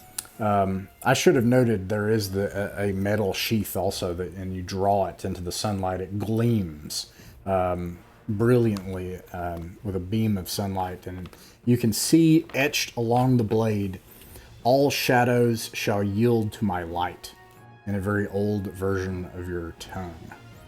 Oh. And Well, that's useful. And you have +1 to your attack. And because these are beings of chaos, you have +3 actually to your attacks. crap. So this was a +5 attack then with the charge. In which case I rolled an 18. Yeah, 18. All right, so then is it D8 +1 then? Or, Yeah, it's a longsword. Yeah, so it's just D8 damage. That's just 2 attacks.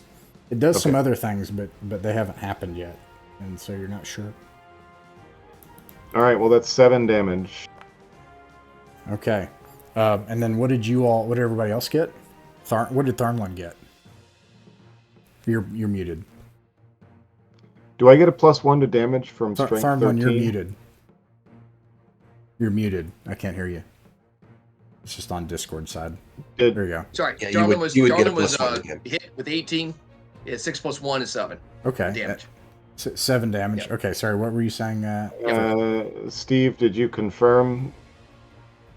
Yeah, +1 to damage. for your +1 to strength as damage well. for strength. Okay, so it's 8 damage then from me, from my goblin. All right, and then Ben. I did a whopping 1 damage on my hand axe. Okay, and then Warden.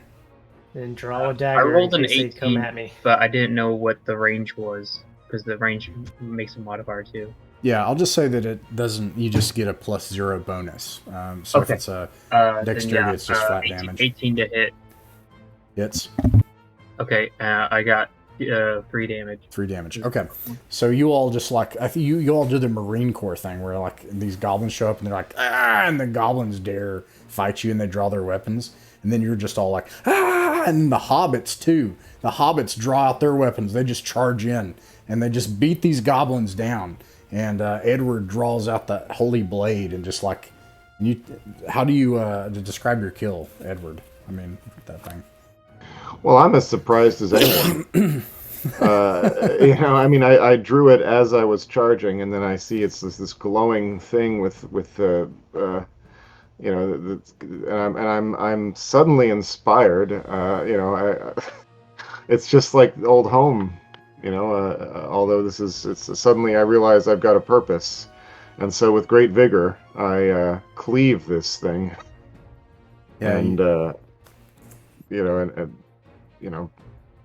for Brandonsford, I find myself saying. The hobbits cheer and roar as you say that, and you hew the goblin in two. The goblins do not even have a chance to yell in surprise as they are cut down. And you have slain 4 goblins. And now we have a cart to load all these things, all our goods back to Brandonsford with. Yeah, Warden goes and puts the wolf in the cart. Oh yeah, you have a cart now. So I'll just say We're that collecting goblin carts. basically it's going to slow your overland travel, but like obviously in combat you're not with treasure. And anything you put in the cart you can keep there, you know. So you can just Go with What was already in the cart though before we move on? You know? well, go ahead, Steve. But I'll definitely tell you what's in the cart. I'm gonna say with 2 carts now, we actually have a reason to buy that Hobbit's mule. Oh yeah, you have 2 carts. That's right, 2 goblin carts. They're a bit janky. I mean, they're goblin carts, but I mean they are carts. And I will tell you what's in the cart. You have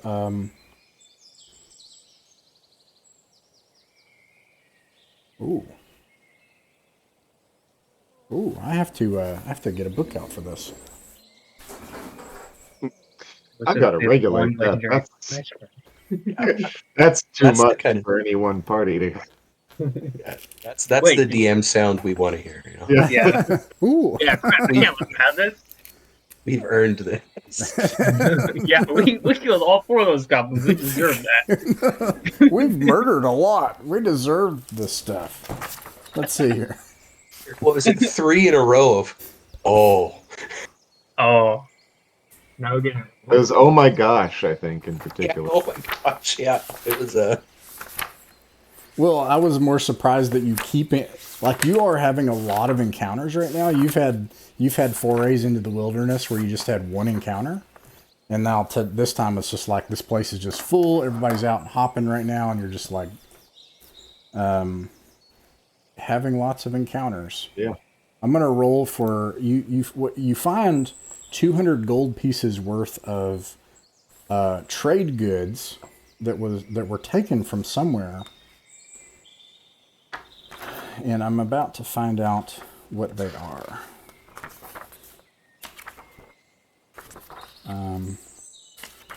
Let's see here. Industrial vegetables.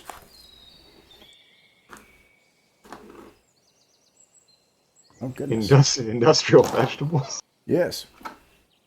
standing. I love that. Oh. These weaponized? But what does it mean? You find a stack of palm that would be used for, construction, and it's stacks of palm tree. What's that? So it's like wood fibers? Yeah, they stole. There was somebody that probably tried to make it through here, and they stole it from them. And they never made it to Brandonsford. And instead, they were about to take these trade goods to the Goblin King. Have you guys met the Goblin King? Just heard a lot of stories, apparently, but haven't met him yet.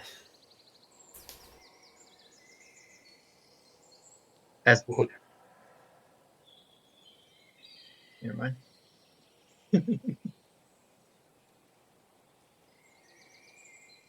What do you all do? Or palms that we won't need for another couple months, and head back to Brandonsford. Yeah, back to Brandonsford. Okay. Putting all these stolen goods over at Brand. That's a great idea. Let's do. We asked it. All right. That's all. Absconded. Oh my gosh. Like it's hopping out here in the woods today. Busy day. Because I'm here. Dragon's riling everybody up.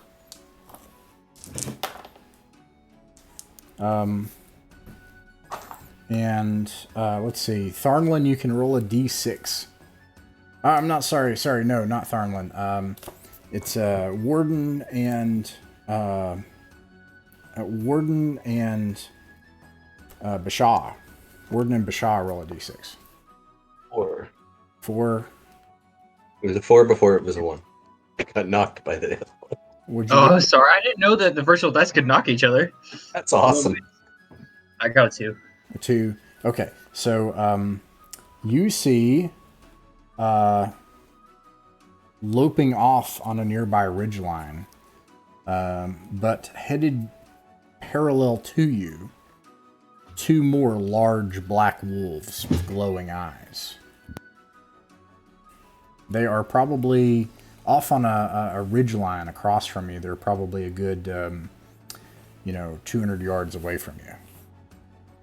I'll question to Bashaw and ask if it's typical of these wolves hunt in packs of 2.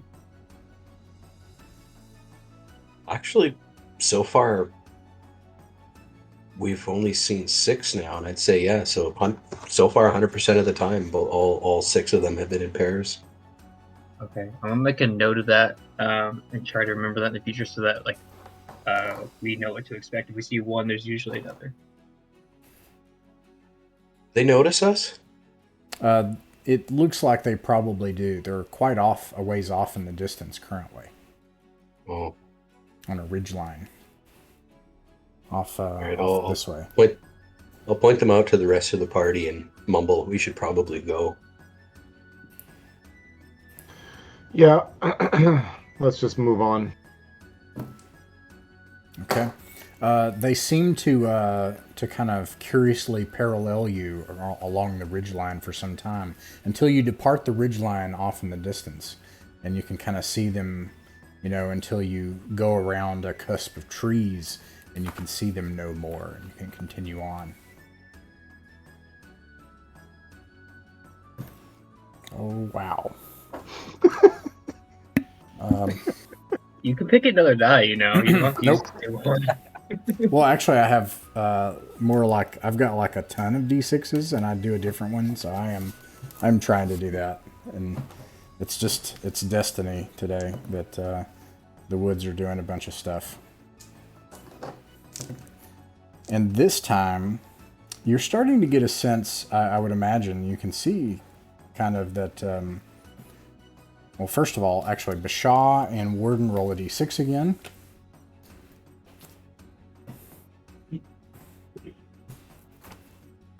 Ooh.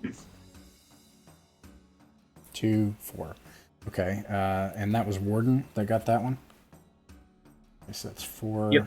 6, 10, 11. You can see a good 100 yards away as you break a tree line. There's a break in the forest and a clearing, and there's opening. And down on the opposite side, a good 100 yards away, there's a stream, and you can see a group of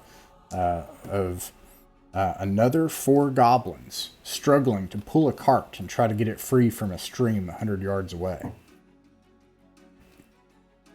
Let's take it. I'll We're whisper, willing to help with that. whisper to the others, maybe we should just make an ambush here for goblin carts all the time. We can just make this our living. Who needs It's dungeons? lucrative. Yeah, I It's mean, a lucrative area of the forest. apparently, this turnabout, the goblins apparently are robbing other people. We're practically Robin Hood against goblins, right? What do you do? I'd like to It's, try. Do they notice us? That's the first question. Yes. They look terrified, and they're trying to pull the cart and get it free in time. Let's go help him out. Yeah. Yeah. Goblin King sends his regards again. Casually walking over. Hi. They're utterly terrified, and they flee off into the wilderness, leaving the cart in the creek bed. So you leave your cart 100 yards away, I assume. Do you leave anyone to guard it, or do you slowly get the cart to go back? Guarding it. Okay, so Tharnlin's Just imagine gonna we guard were. Okay. it. All right. And what, do you go up and check the cart? Yeah, I can. Okay, Warden, when you go up and... who else goes with Warden? Bashaw will go forward. Okay. With his You CPU stick ready. you both go up and check the cart, and you can see that it's a kind of janky looking makeshift shoddy cart. The inside of it has some muck. It looks like it might have even been blood. And inside of the cart are the metal goods that you're certain that you secured just recently. Oh. Uh-oh. Oh no. Okay. Yeah, Bishaw waves everybody over frantically, and we've got to go. Yep. Heart sinking. Yeah, let's. We gotta go. We gotta take the cart too, though. Yeah. Okay, I'm gonna say that that's gonna double. Like at that point, you're gonna be double. Like it's gonna take twice as long. So it'll take a day, basically, to try to get back to Brandonsford, which is fine. It's just I'm just letting you know. So it'll be, you know. All right. We consolidate the two carts. Yeah. Yeah, I mean, but one cart would then be twice as heavy. So, you know, I mean, it'll be Oh, that's true. slow going. Not built for that. Yeah. All right. We gotta Yeah, know this physics. but if it's twice as heavy the cart, that still means we could have 2 people pulling and 2 people pushing on the same cart, and all of our energy is Yeah, on the same cart. sure. Yeah, we're more secure that. Yeah. All right. There's only one cart to protect too at that point. Okay. All right. So you got one cart. You loaded twice the goods in it. All right. Where to next? Brandonsburg. Oh, on to Brandonsford. Brandsonford. It looks like you're paralleling the creek, Yeah. the I river now. I just moved this one. Oh, is there an actual map? Yeah. On the Yeah. Oh, you can't my see? finger uploaded. Yeah, I oh. can't see anything. I just assumed that we were doing this Theater of the Mind, so I was like, okay, well, we're continuing. There's a map that would have changed things quite a bit for me. Oh, yeah. Wow. Here, let me fix this. I'm sorry. I should have been doing that. Okay. Uh, You're fine. I didn't know we were using the VTT or not. So yeah, it says that you're worried you're. about it. How about now? Can you see it now? I go like this. I'll refresh the page. Let's see if that helps. Oh man, I just realized I leveled up. Hey, to there we go. level Now I 3. can see. All right. Okay. So, did you? Oh yeah, you moved it near the stream. Okay. Let's see here. All right. You can keep moving. When you come to the stream, from here you can see there's a clearing on another side. This is where that hillside is. On the opposite side of the stream, you can see where there's still a bunch of ruined stuff on the side of the hillside. And this is not here. This is instead a that's in a big clearing. It's almost a mile across. And then looks like you went back into the woods. All right, and you can keep moving. You went back to the stream. From this point of the stream, you can see where it's rained, the current has picked up a little bit more. And the current is flowing, and you can see this large log here that's fallen across the stream that you're certain could prove a sure crossing to it. And you can keep moving. You can see here where the forest to your left front as you're traveling along the stream, it becomes thicker in this area. And there's this marshy kind of peat area around here. This is where you encountered the river troll that rose up. You can keep moving.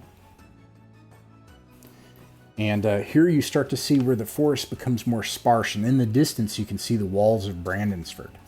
Somewhere within the walls of Brandonsford, you can see more than one stack of smoke rising from inside of it. No.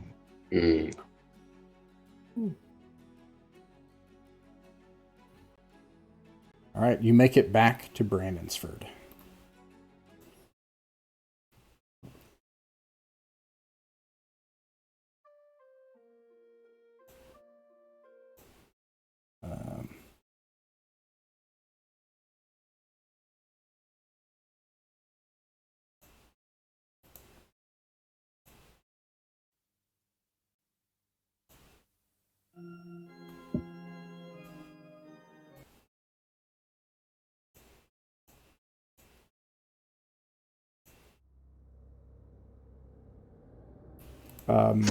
When you go inside of Brandonsford, the streets are unusually quiet until you get closer in. It seems there's no guards or bounders posted at the gate of the city.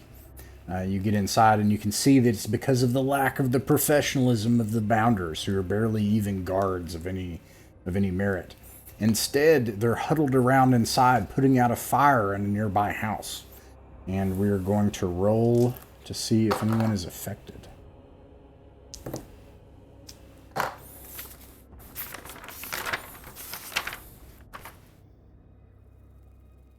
You say affected? Mm-hmm.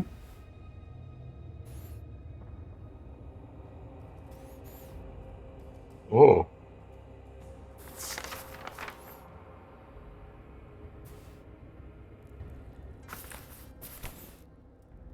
Where's my notes? I guess it's better than infected.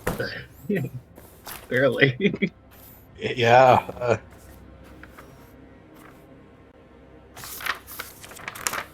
Just watched the full story of the Resident Evil video games. I'm not ready.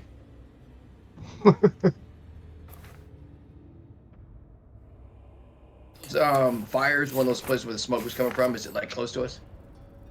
Right now, you're seeing it as you're approaching in the city with the gates open. There are bounders putting out a fire, and there's groups of people gathered, groups of hobbits gathered around it. 2, 3, 4. And you can see, yeah, that's what you can see as you approach. What do you do? Knob is like, oh no, what happened? No! And he runs ahead into the crowd of hobbits. Yeah. Well, we need to take our stuff back to our place, and as we go, observe what we can, and if we get back to our place without being, stopped by anyone, then we go seek out the, I guess, the Reeve, right? Okay. I'd like to immediately start trying to help fight the fires. All right. Chucking water pills or whatever I gotta do. Okay, yeah, you start helping with the fire, and as you all cross, heading back towards the Shrine of Brandon, the stone building, you can see that there are several bodies laid out here. There are dead hobbits that people have laid out next to each other. One of them is Eric, the Shire Reeve. 2 of them are bounders, and 1 is a woman hobbit. You hear a and then some little tiny hobbit comes up to Bashaw and is like, they attacked. They killed Eric. The goblins. Goblins. Shaw just kind of grasps his shoulder, and it's Hartmut, the Scooty one. Scooty kind of nods. He'll be avenged. And at this, once again, you're confronted by the most, what should I say? Your nemesis, Rortrude Wonderfoot, approaches. Fire stains and soot stain her dress. And she comes up and she's like, "This has been enough. He invited you in here and he certified you, and I know that certification was false.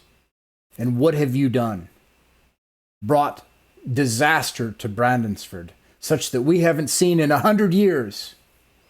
And people, actually, other hobbits are turning and they see this.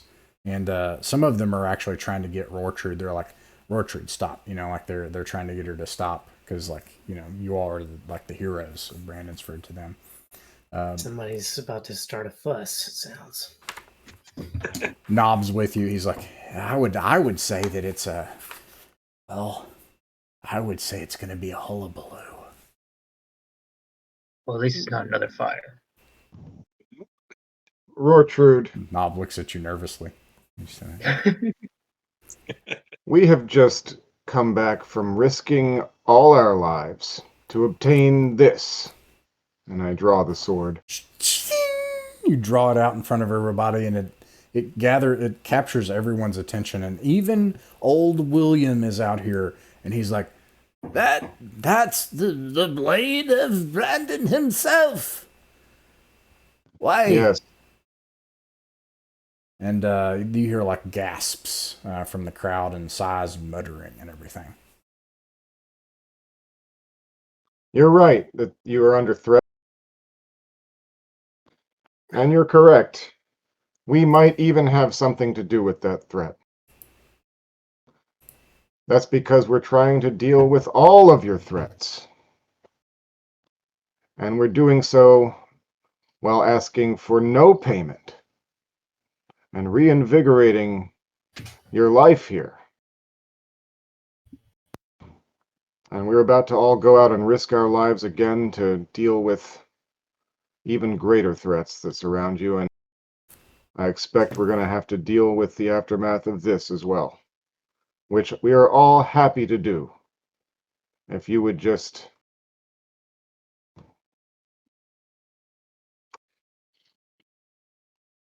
be gracious enough to acknowledge it.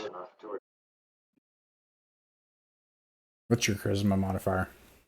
Well, it's 15, so is that +1 still, I think? Well, I think that's a plus. Yeah, that's a +1. That's right. Yeah. 16, 17 is +2, and 18 is +3. Yeah, so +1. And then, does anyone else say anything else? Tom mutters, spent 3 hours signing papers. Those were falsified.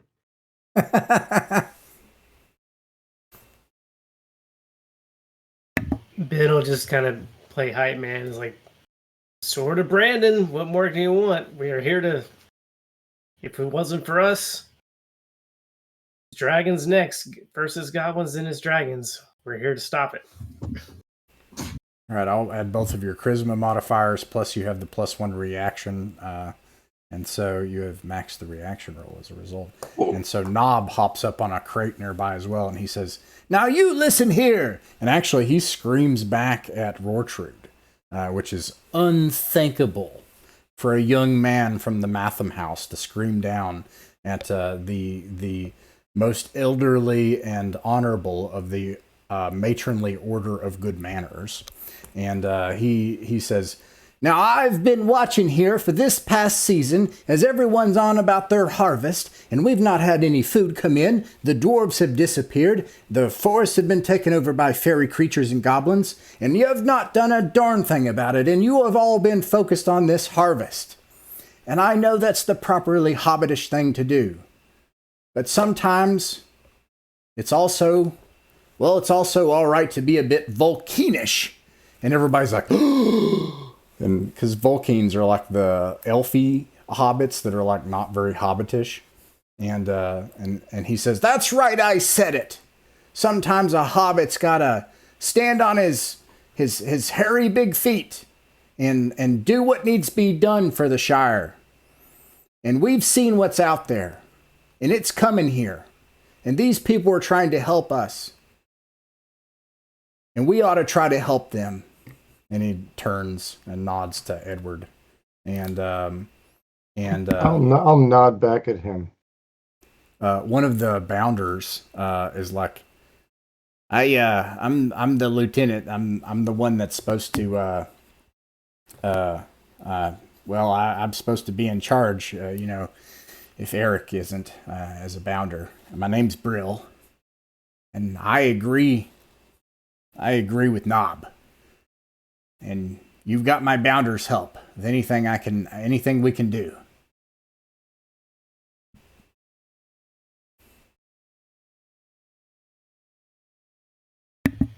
That's very So kind there's of you. anything that's in the cards that they might need after having been raided by the goblins? Definitely the metal. Because the metal is basically a Yeah. key to everything from nails to hinges to repairs, anything you can imagine. And they don't have any coming pottery in. and whatever utensils. Yeah. All right. Well, that is I like non-verbally kind of communicate this to the group right there.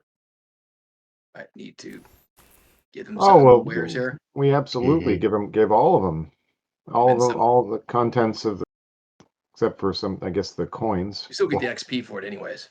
Well, we'll hold on to the coins, but all those trade goods and everything is, as far as I'm concerned, unless anyone wants to grab anything specific. What Chalice is there? I'll keep for later. Well, they got no need for a big festooned. Yeah, we don't want to mess up the economy. Human chalice. What are they going to do? They make a bird bath out of it. Jake, the hobbits get really mad when you show them gold because they're afraid of inflation. So you guys are talking, right? That's fine. Yeah, we're talking. Well, they're.